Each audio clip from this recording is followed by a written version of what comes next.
I am leaving! No, please.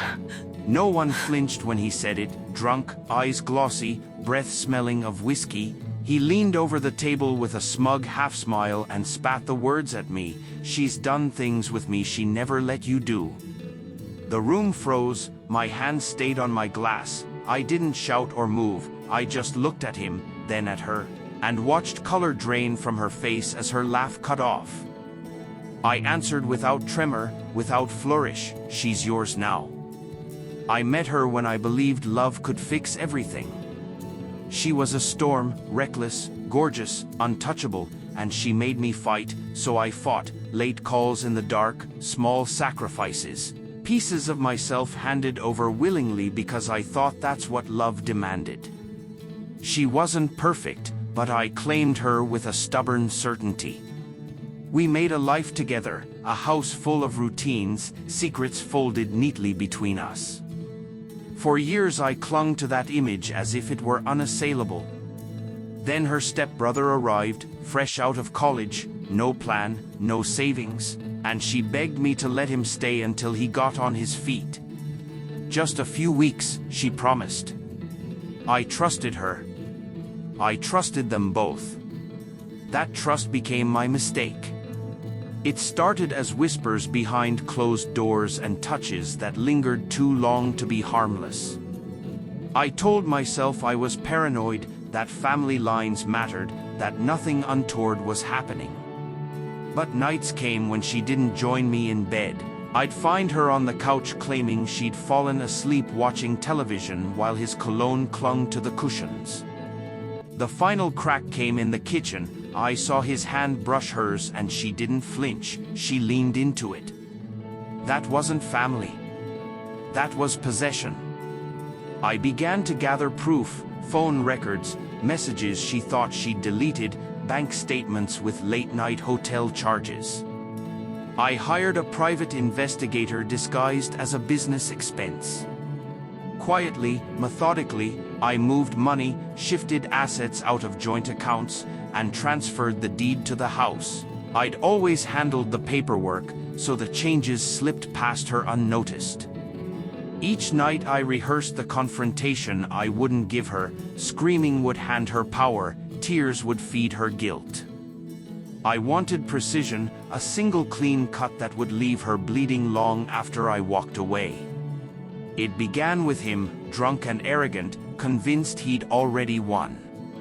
When he confessed their intimacy with that drunken grin, boasting like he owned something he had no right to own, I knew the stage was set. Calmly I told him, she's yours now. I meant it. The next morning, while she stumbled through apologies and soft sobs, I was already in motion, locks changed, bank cards cancelled, her name stripped from accounts.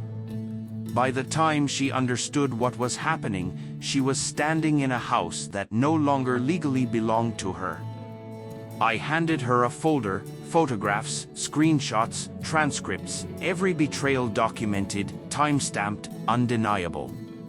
Her stepbrother stood pale and sober, the bravado draining from his face as the evidence landed like a blow. "Good luck," I said, my voice steady. "You'll need each other now."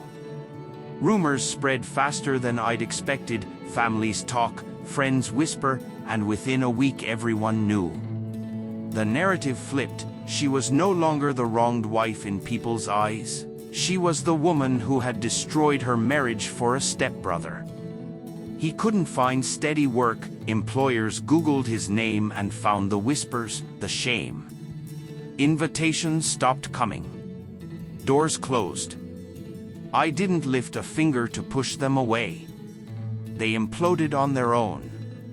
Weeks later she returned, thinner, desperate, eyes raw from sleepless nights, standing on my porch like a shadow of the woman who once set my world on fire. "Please," she whispered, voice frayed. "I made a mistake. We can fix this." I looked at her, really looked, and saw only ash where heat had been. "You're right," I said quietly. "You did make a mistake." Then I closed the door. Behind me, silence, outside, her sobs. I didn't open it again. I still return in my head to the small, ordinary moments, the first laugh that hooked me, the clumsy promise whispered in the dark, the way her hand fit mine and made the world feel like ours. Those memories sting with a bitter sweetness and force me to admit how tenderly I let my guard down. For years I mistook vulnerability for security and believed being open was proof of love, not an invitation to deceit.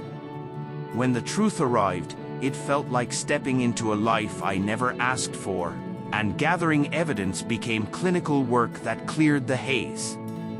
Each document I collected tightened the net around what had happened and left no room for pleading. Moving accounts and transferring deeds wasn't only revenge, it was a reclamation of safety, an attempt to protect the life I'd built while I still could. During that time, a strange clarity settled in me, a cold focus that kept my hands steady and my mind clear. Seeing everything in black and white removed ambiguity and replaced it with decisions. There were nights when loss pressed on my chest, when the ache of what might have been felt heavy and complicated. Sorrow visited me often, but sorrow is not regret. Regret would have been acceptance of betrayal as fate, an excuse I refused to give. Instead, I honored the truth of what I deserved and chose not to be the man who begged for mercy.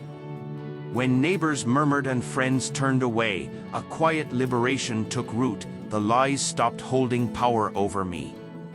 People ask whether I regret it, whether I mourn the years we spent and the promises we once made. The truth is that I regret nothing. In the end, I didn't lose, she did. She lost the man who would have walked through fire for her, the home I built, the trust one carried. He, her stepbrother, lost the illusion of winning. He didn't take her from me. I gave her to him, broken, exposed, untouchable. That was my gift, my revenge. Now when I lie in bed, the air is quiet in a way I didn't know I'd been craving. No shadows hunting corners. No soft whispers from rooms I don't trust. When I replay that night, the smirk, the drunken confession, the way her smile dissolved, there is no sting, only a cool satisfaction. Because justice doesn't always arrive with fire and fury, sometimes it comes with patient silence and a single sentence. She's yours now. Those words closed her world and opened mine.